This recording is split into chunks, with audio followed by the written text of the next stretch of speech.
The 7 Years' War has just ended. The British and colonists reigned supreme over the French, Spanish, and the Native Americans.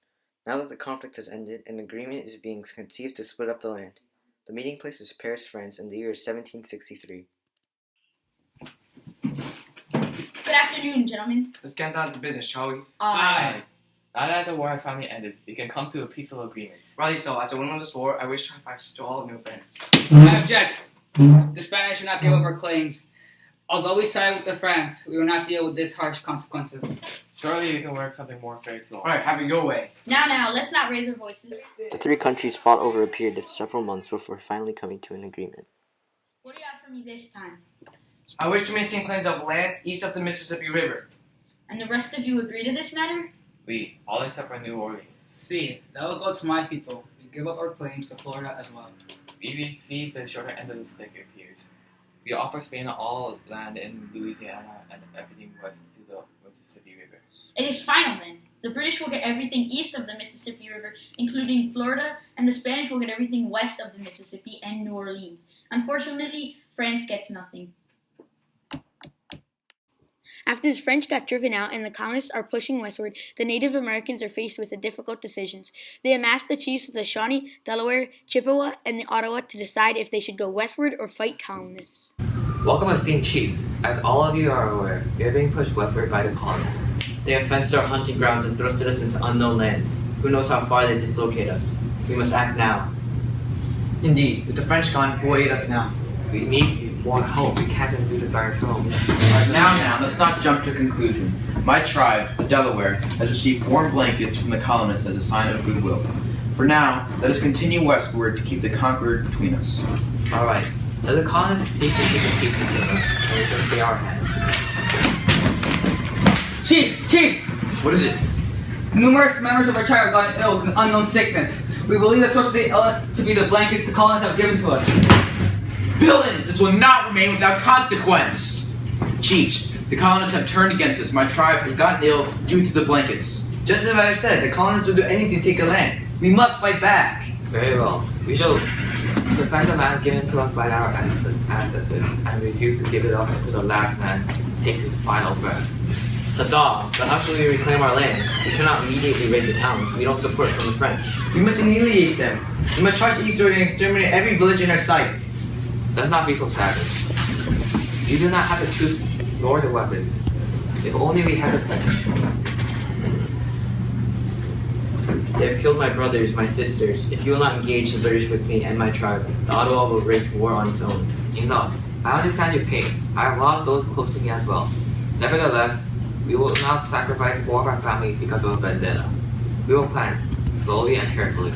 Then and only then, we will be able to have an upper hand against the colonists. We will raise these outposts and destroy villages with one swift stroke. Huzzah! With colonists setting on land and disputing with the Indians, Parliament holds a meeting. More conflicts in the colonies. Why must they be so arrogant? I wish for no more battles, King. I hear a possibility speak. In turn, I ask you a question. What do you propose we do to control these men? The issue is with the Indians this time around, my lord. What of them? They're fighting over land in the Ohio Valley. The Ohio Valley? That land is ours. We have taken those claims from the French. Let me remind you that the Indians were not a participant of that treaty. Bah! Simply send soldiers and light their rears with lead. Calm, good sir. Think of the expenses for sending those soldiers. Not everything can be solved by gunpowder. Violence gets us nowhere. Besides, those tribes are a feisty bunch. The matter lay not in the hearts of the Indians, good men of Parliament. So far as I can see, the issue is with the colonists. Either way, something must be done. They say a man named Pontiac of Ottawa is at the helm. Should we approach him? Seeing as how volatile the situation is, I say nay. Me as well. Walking up to the enemy will do us no good. We cannot waste the lives of any more soldiers or colonists. These Indians have done us no wrong. Sire, they have sided with the French against us. That is a matter of the past. Again, the issue here is the colonists. Suppose the tribes develop further into our land. They've already burned down the houses in the Ohio Valley. Buried them already. Enough! We will not fire upon them. That is final. We need order, not more problems. He brings a good point. We must act now in the case that they cause more casualties. But we must weigh our losses carefully, otherwise our situation will deepen. Say we put a sign saying no Indians nearby. No. Absolutely not. We need something that the colonists will obey. Simply telling them to leave the tribes alone will do nothing.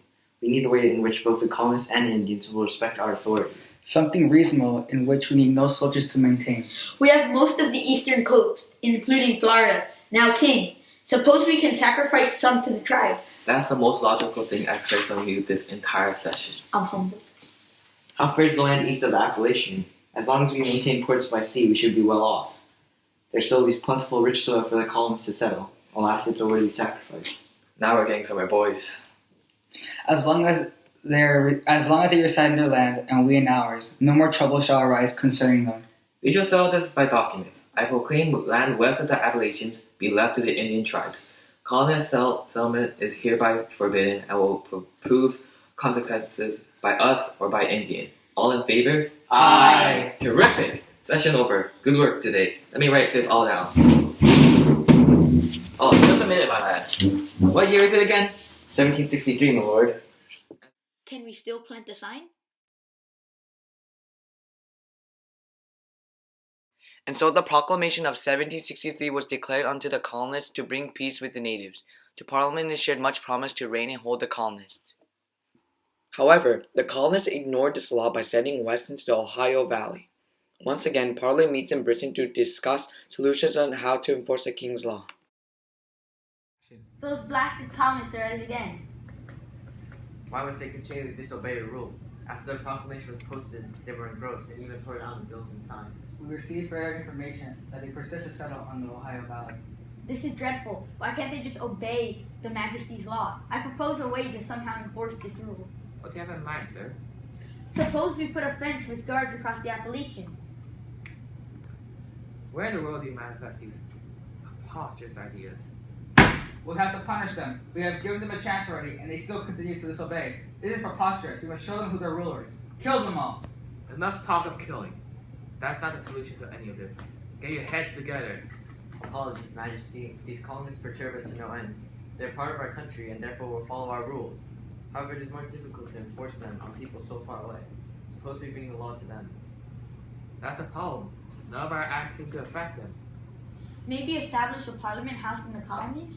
That would be a bother. The colonists would come to us with all their petty problems. Maybe they'll destroy the building. Plus, communications from there to us in Britain would take too long. True. Do come in. Good evening, gentlemen. Apologies for interrupting your meeting. Oh, Commander Thomas Gage, just who I wanted to see. So you need training with your troops there now? That's the issue, my lord. My boys have been done with training for some time, and they are standby now. Is that right, Mr. Gage? Perhaps we can incorporate this problem with the colonists as well. What could we do with an influx of troops without duty? Hey, let's use the troops to kill the colonists as a punishment. I agree that they should be punished rightfully, however, killing seems a little over the top. Agreed. Our troops are so intimidating that even just their presence will prevent the colonists from acting. Aye, I've trained them to be fierce, but considerably expensive for sending them to your parliament. It's something we simply can't afford. Just getting them to the colonists would cost us enough, but it is a worthy idea to punish them.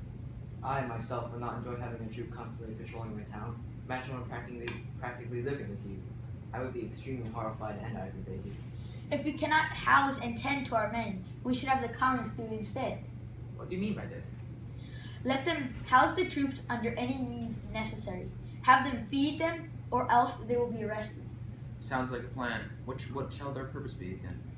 To enforce the proclamation of 1763, Commander. The colonists will provide quartering for our soldiers. A worthy plan. I have 10,000 men ready to go. I wish to settle them in New York and send them around the country later. Brilliant. The Quartering Act will now be in order. All in favor? King? It has been ruled. The Quartering Act shall be put into effect immediately. King George III passes the Quartering Act in 1763, much to the outrage of the colonists.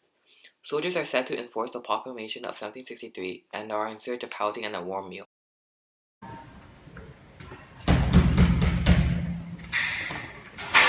Hello? You need something? I seek housing and nourishment in the time the negotiation is possible. Ha! I will not do it, sir. Sir, this is an offense that can land you in jail. Open this door, I will forcibly take your residence and arrest you. But on what grounds will you arrest me? Violation of the Quartering Act. The king has passed a new law that allows us to be in your house. Very well. I need a drink.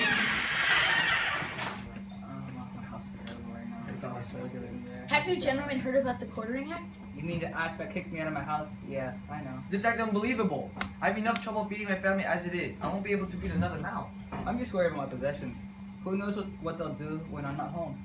Surely they won't take our things. Aren't they here to protect us from the Indians? You believe that? They're here to make us sure that we follow the king's law. All right then. I think I've been here enough. I gotta check up on my house. Me too. I'm getting worried about my house. All right, I wish you the best of luck. What in God's name happened to my house? Where are all my possessions? I've got to report this to the authorities.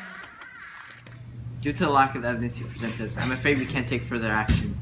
This is rubbish. The soldier clearly stole from me. Preposterous. He's merely borrowing goods because of the Quartering Act. So you will not act? No. Now go back to your house. Blasted redcoats. The colonists still refused to abide by the Quartering Act. Parliament, losing many funds in the war with France, needed a way to pick themselves up out of debt. To dig Britain out of their hole, Parliament needed to enforce taxes. Greetings, gentlemen. Today we need a new alternative to the Quartering Act. Indeed, we must fix our wobbly legs after the predicament of that law. What do you propose? Not to tax the colonies. It's a good way to build up revenue.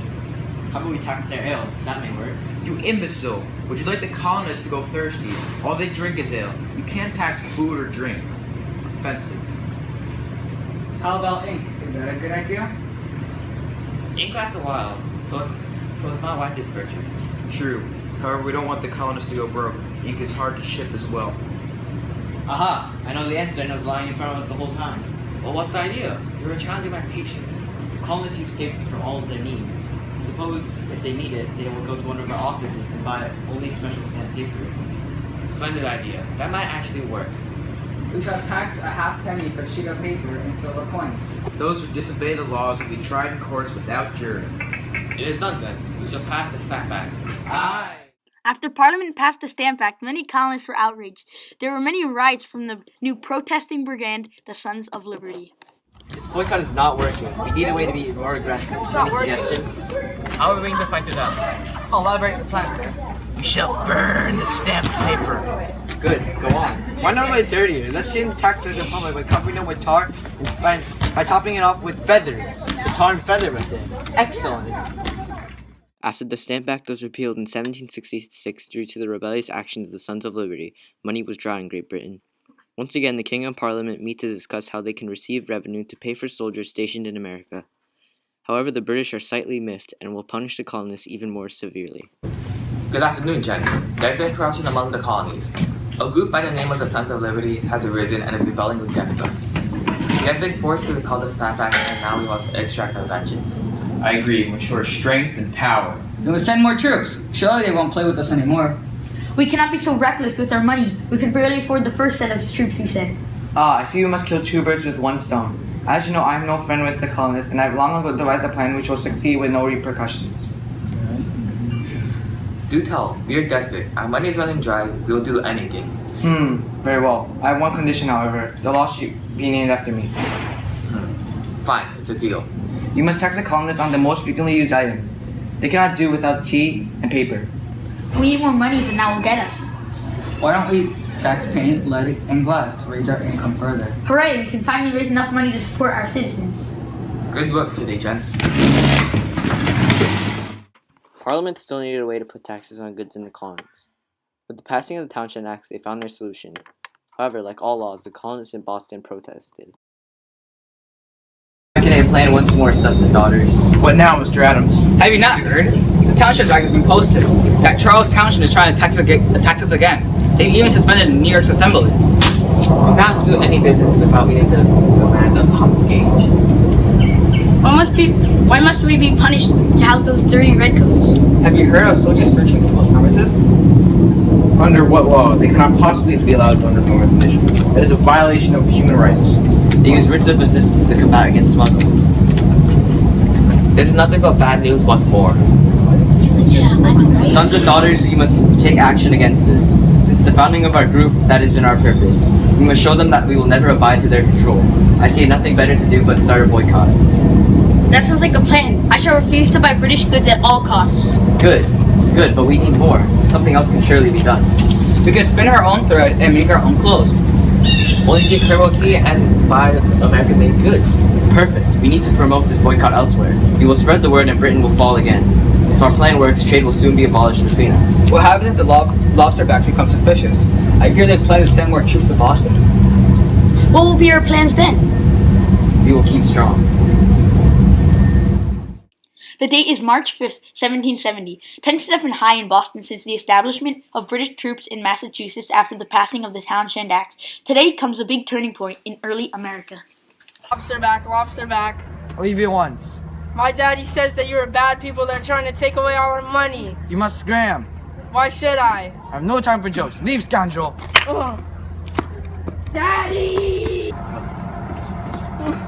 What's wrong, boy? A soldier hit me on my head.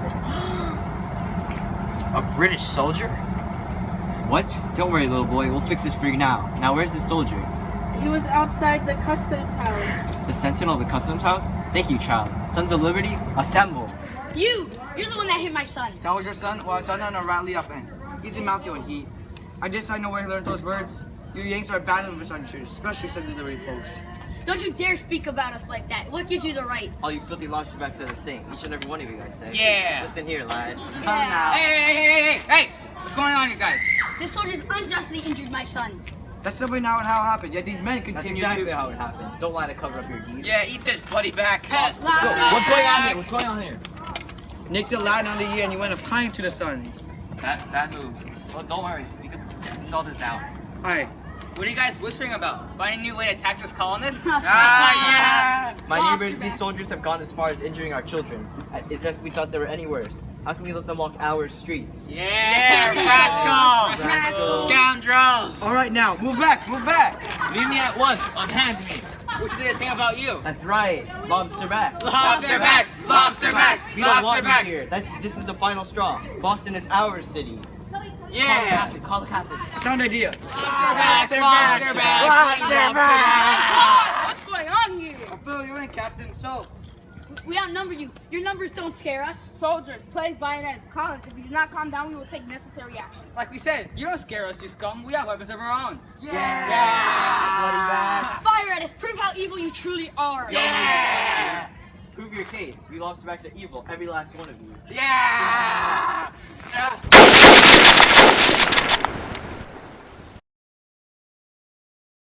I did not give the order to fire. those Yanks are getting out of hand. It was necessary for our safety. Correct, Captain? Today's a grim day. Who is to blame for this? How can we let this happen to our brothers and friends? It is no one's fault but those British soldiers. Those men die for the right cause and on the right side. They will not die in vain, my friend. We will not let word out about this and show the truth behind those dirty Brits. They will be punished in court, I guarantee. But what of us? Will we not be commended for our deeds? I'm growing scared, Mr. Adams. All over my son. They need not know of that. We've done nothing wrong and that is final. We will only have published what we want to be known to the public. Call that man Paul Revere over here and we'll tell him what we saw. The king, outraged by the acts committed in the Boston Massacre, reacts to the colonists' deceitful actions. I believe you will call for help. Indeed, I'm sure that all of you are aware of the recent events that took place in the colonies. Yes, we are aware of the so-called Boston Massacres. Well then, if you know this fact, then you know of the lie that the Bostonians had spoken of us. They have twisted the truth and turned the colonies against us. The propaganda that they have printed will cause major consequences, and we must bring them back to our side. Sire, I am sure that none of the colonists are that foolish to believe such propaganda. Why would any sane individual believe that our soldiers are trying to hurt the people we protect? So inexperienced. Those people will believe anything that they see first. They will not believe a second opinion about the event, especially with the mistrust that they already have about us from the newspaper. So what shall we do to them? Your Highness, I believe that we should print the truth nonetheless. If word was to get out in Great Britain, who knows what our citizens might do. Alright, but if we are to begin mass printing these papers, we might as well send them to the colonies in hope of keeping us few loyal colonists. Agreed, but what shall we say? You must proclaim that the sons and daughters of liberty are sprouting out treacherous lies about Great Britain. And for all those still loyal to the king, to ignore the propaganda and remain obedient. Aye, what about all the Bostonians? Surely they not subject to the rule. They are too corrupted by their dreadful book there. I see them burning our printings even worse. The rest of the colonies, however, may be able to be turned to support our cause.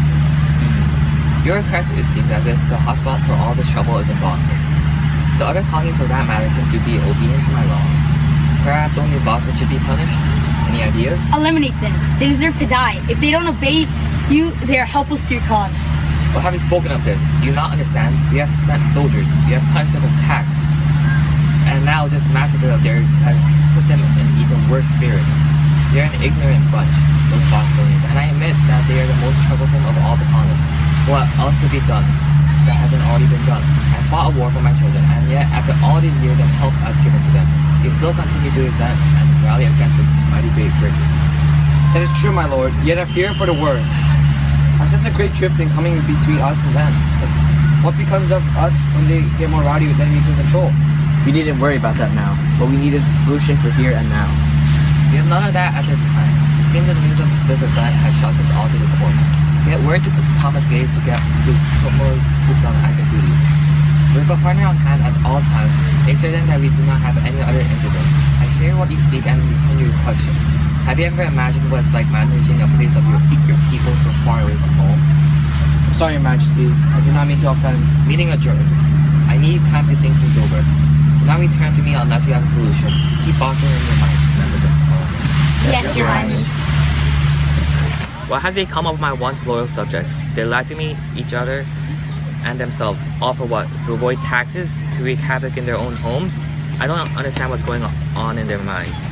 Can I even call them mine anymore when they differ so much from the people that live directly under my wing? I know not yet. I continue to pay for the best. For them and for me. Little more than a month after the Boston Massacre, Parliament repealed the Townshend Acts. Boycotts had hurt British trade, but the king had not given up. Parliament only placed a tax on the tea in Boston to show that it still had the right to tax the colonists. They also planned to monopolize tea in the colonies. Sorry, this solution is simply not working. Another act. I know. Silence. We need to find a solution to the failure of the Townshend Acts.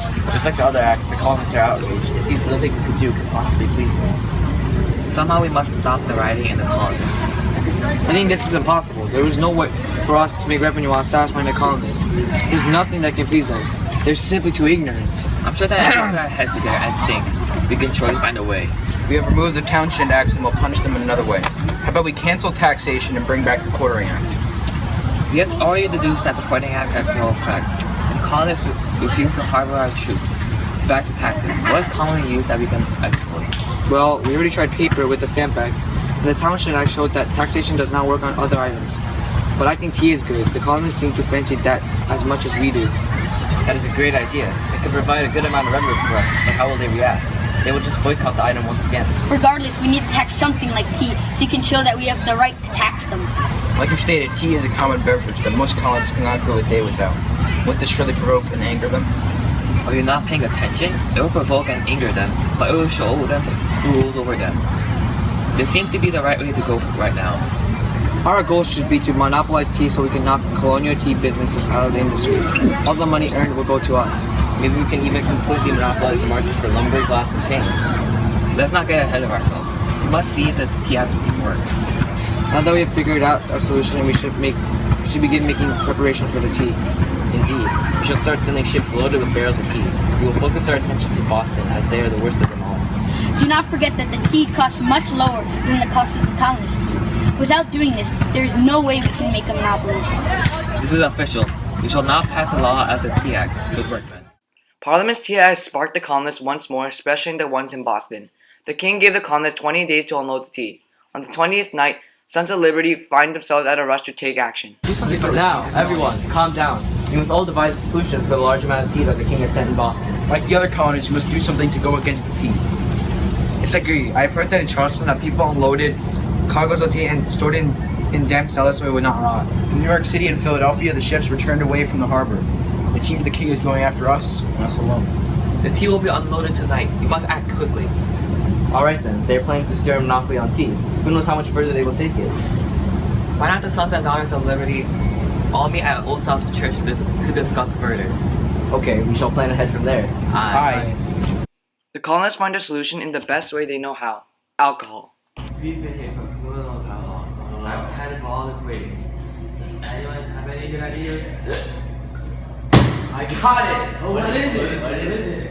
Never mind, I lost it. You know what that British soldiers hate? Indians. And now you mention it, I've got some pretty nice Mohawk Indian outfits. I can go get them with the fancy. That doesn't make sense. How somebody did this right now?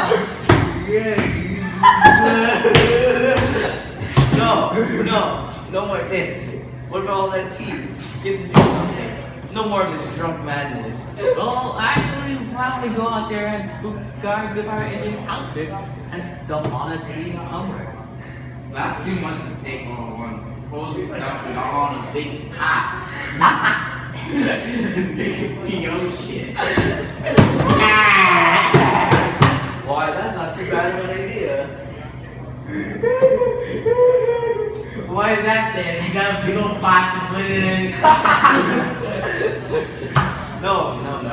I'm saying we dump it into the hardware versus Indians. It's not a perfect plan, but we can do it. Quickly, grab weapons and get the costume. We must act now.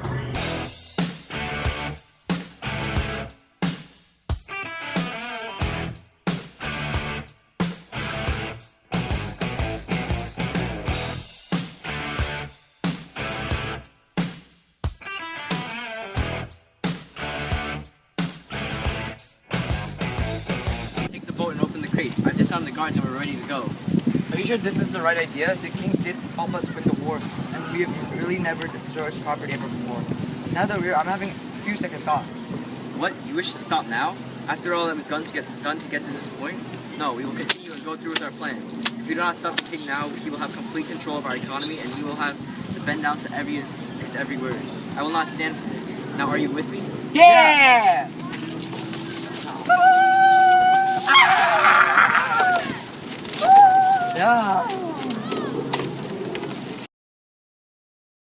The tea is gone. Now you must hurry before any other guards catch up to us. Oh yeah. Jokingly named Tea Party was a success. However, Sons of Liberty did not foresee what consequences awaited them. Tensions are as high as ever now for both the colonists and the British. After the formation of the First Continental Congress, the colonists proposed to ban all trade with Britain until the Intolerable Acts were repealed. They began secretly training troops if further problems arose. Parliament, having none of it, finds to put an end to it all. As you already know, sire, the colonists are acting up yet again. They refuse to abide to our intolerable acts. Commander Thomas Gage is having a hard time keeping the citizens of Boston under control. The other colonies are helping out as well. They are selling food and money, even though we closed the port of Boston.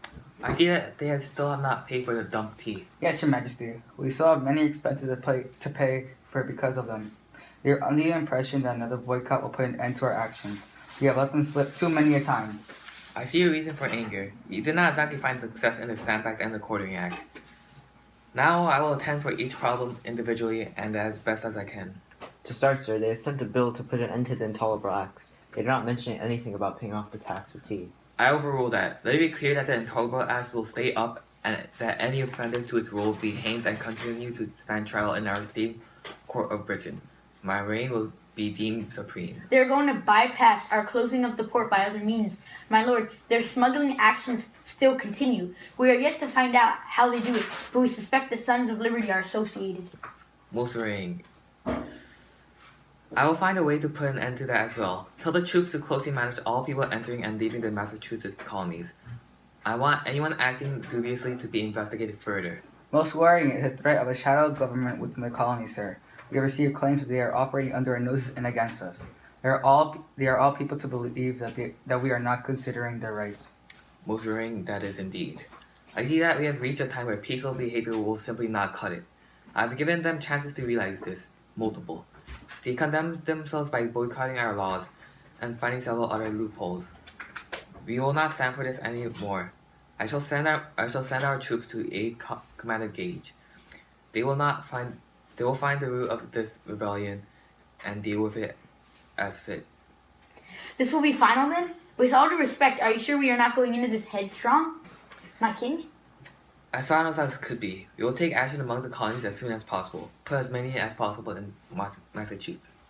One more thing, King. We have received word from Thomas Gage that guns and ammunition are being stored in the city of Concord, 18 miles from Boston. Excellent. Send the new troops to investigate, post haste. Commander Gage shall give the order when needed. I will send word immediately. My lads, the time has come where we hope for the best, yet prepare for the worst. If the colonies do not shape up, I will need you by my side either way. Whatever the outcome, I'd like to thank all of you here for aiding me and our country in times of trouble. Hopefully, I will see all of you here once more. Aye. Dismissed. The day is April 18th, and Thomas Gage is initiated to take action and destroy the supplies located in Concord. The colonists receive word of this and seek to take immediate action. The night is young, and Paul Revere has just received word of the British troops. He prepares to take action. Paul has made it all the way across the Charles River being undetected. The British troops are tangled up Back Bay due to a shortage of longboats, giving the colonists more time to win. Another messenger, William Dawes, is en route to Lexington as well. Along the way, they warn other colonists. The regulars are coming! Get your weapons and guns together! The regulars are coming out. Prepare yourselves. Paul and William arrive at Lexington to give word to Sam Adams. Who goes there? What's going on? Mr. Adams, the British troops are assembling to pillage Concord. Where all our supplies are? Aye, we've stopped here to warn you of the presumed attack. Gather the Minutemen and prepare their arms. We implore you. Agreed. You've done good, lad. If war breaks loose, we will surely win if we make use of this advantage. If any had time to fight, the time is now. Ride on to Concord and I will do my part. Ensure you are safe afterwards, sir. I shall do that. The two men ride to Concord as ordered. They meet up with another night rider, Dr. Samuel Prescott, and continue on their mission. However, along the way, they run into some difficulties. Where are you three headed? It's late at night and you shouldn't be up and about. Well, it is late, but we're visiting a friend. I've just come back from a visit with my fiance. I'm with this man. We're needed immediately. That's so. What's the issue? Strictly personal. Until then, step off the road. We could talk further. We're not gonna let you go. Sure. We need to get away from these men. Yeah. How we go in the opposite direction? They surely won't catch us. Put on. Sure, go. Hey! Oh! That's a very tricky move your friends played. Tell us what you know, or else I'll blow your brains out. I know nothing, Freddy. You're bluffing. I don't play poker, sorry. No bluffs. Forget you. I have more important matters to attend to. I'll let you go. You can take my horse instead, however. I like yours. And so Paul's esteemed ride was put to a hasty end. Dr. Prescott went on to deliver his message to the people of Concord. Dawes retreated back to Lexington and was later joined by Revere. At dawn, the British troops reached Lexington only to be met by armed Minutemen that had been staking out all over. Without warning, a shot was heard around the world.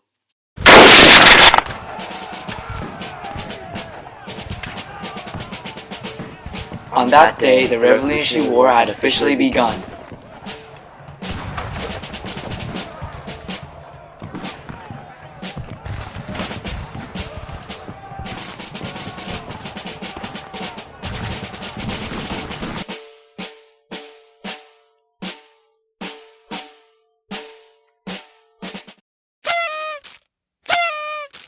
Oh. What are you doing? Lick my banana. Lick it. I object. Good afternoon, gentlemen. Oh! There's some good chicken. Some good chicken. Just look at the finger now. It's gonna be black. Hello? Do you need something? I seek housing and nourishment in the time that I'm stationed in Boston. Ha! That's a good joke. What in God's name happened to my house? Where are my possessions? That wretched soldier ran away with my... Bleh. This is rubbish. The soldier's stealing... Preposterous. He's really borrowing your belongings because the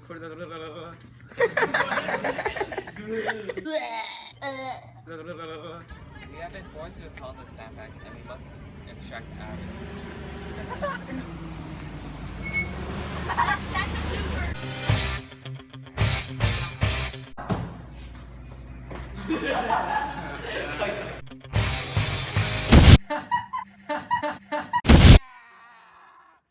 What you say? That you only meant well. cause you didn't what you say.